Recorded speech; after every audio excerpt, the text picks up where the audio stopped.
पापा पापा पापा, क्या हो गया बेटा, क्या हो गया तुझे? पापा चांद नजर आ गया, कल ईद है। तो सच है कि दिल तो दुखा है।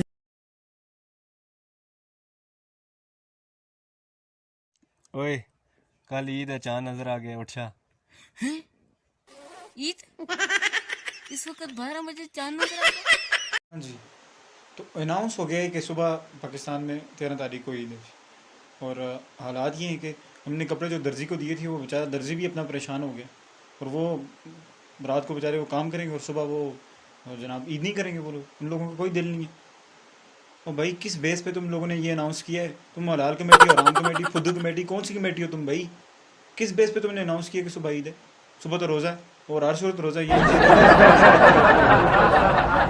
तो आखिरकार पाकिस्तान के अंदर ईद का चांद नज़र आ गया। मैंने तो तैयारी ही नहीं की कुछ भी, तो कल मैं ईद कैसे मनाऊंगा? और ये तो हमारी कमेटी को सोचना चाहिए था कि उन लोगों ने क्या कर दिया, रात को 11 बजे चांद नज़र आ गया है।